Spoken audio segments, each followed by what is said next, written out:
नमस्कार दोस्तों, मैं हूं प्रकाश सिंह और आप देख रहे हैं जानेगा इंडिया।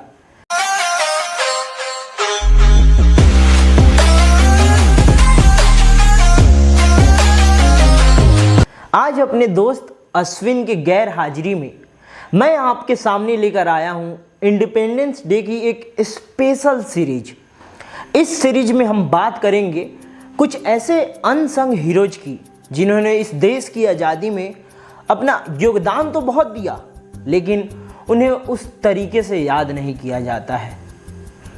इस देश के हर क्षेत्र और हर राज्य में कहानियां हैं, ऐसी कहानियां, ऐसे नाम जिनका जीवन हमें प्रेरणा देने के लिए काफ़ी है, लेकिन फिर भी उन्हें इतिहास के पन्नों में या तो याद नहीं किया जाता है या तो भुला दिया जाता है।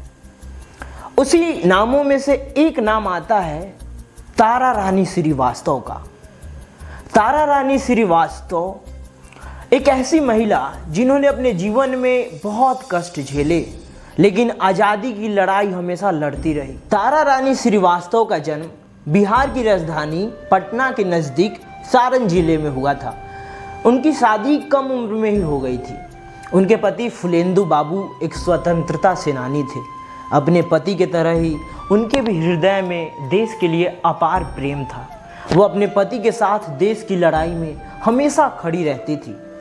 जिस वक्त औरतों को घर की चार दीवारी के भीतर रहना सिखाया जाता था, वो गांव-गांव जाकर, घर-घर जाकर औरतों को देश की लड़ाई में, आज़ादी की लड़ाई में हिस्सा लेने के लिए प्रेरित करती थी। जब अंग्रेज़ों का अत्याचार और उनका गुलामी भारत के लोगों के द्वारा सहना असहनीय हो गया था, तब महात्मा गांधी ने 8 अगस्त 1942 को भारत छोड़ो आंदोलन का आगाज किया, जिसका एक ही उद्देश्य था, करो या मरो। तारा रानी के पति फुलेंदु बाबू भी सीवान थाने भी भारत का तिरंगा लहराने के लिए चल दिए।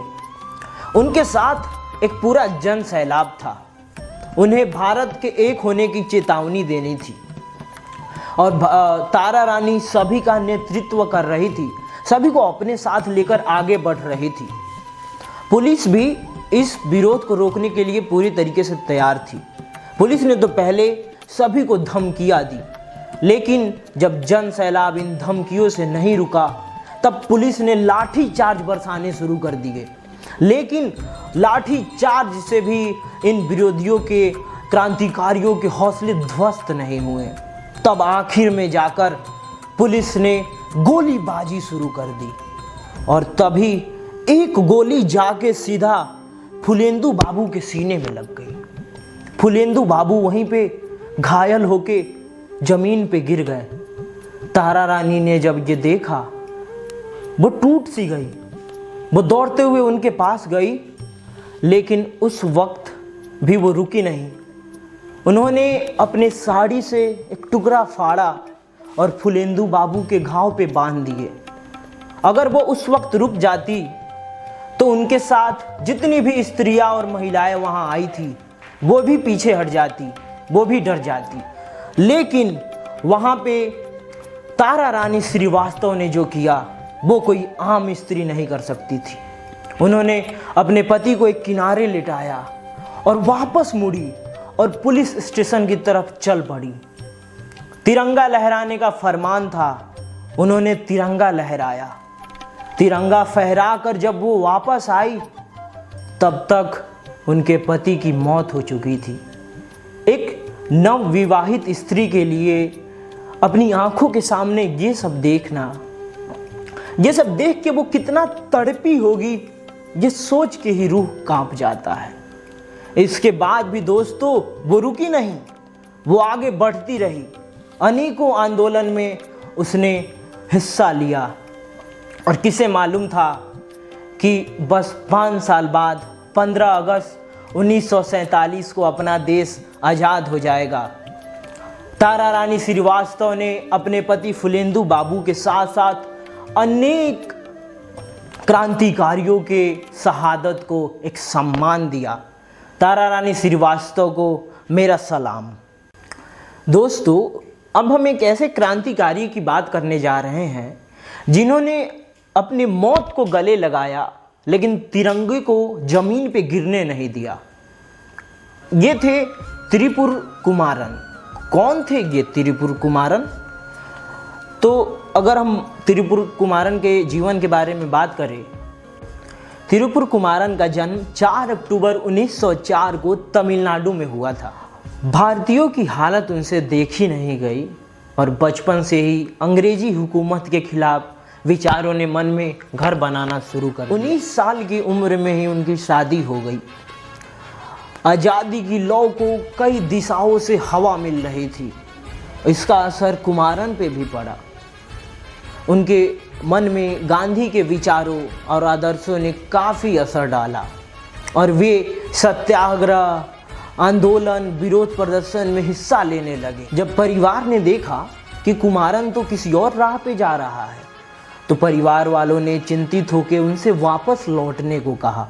लेकिन कुमारन पे इसका कोई असर नहीं पड़ा, क्योंकि कुमारन तो किसी और राह पे निकल चला था। देश के अलावा उन्हें किसी बात की चिंता ही नहीं थी। उन्होंने देश बंधु युवा संघ की स्थापना की थी, जिसमें तमिलनाडु के कई युवा शामिल हुए थे और विरोध प्रदर्शन के कारण कई बार उन्हें जेल भी जाना पड़ा था।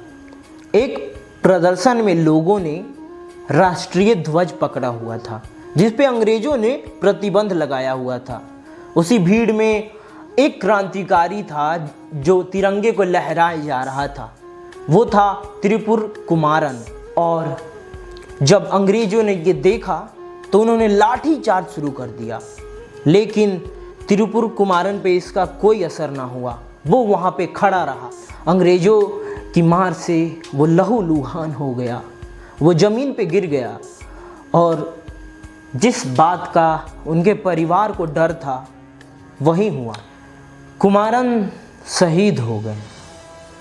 शहादत के बाद भी उन्होंने उस तिरंगे को नहीं छोड़ा था, उसे अपने सीने से लगाए हुए थे।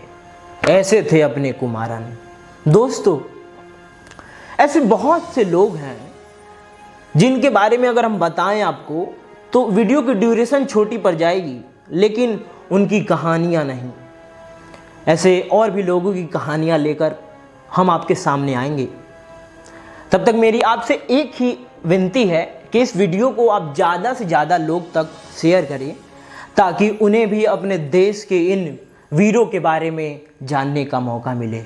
जय हिंद, जय भारत।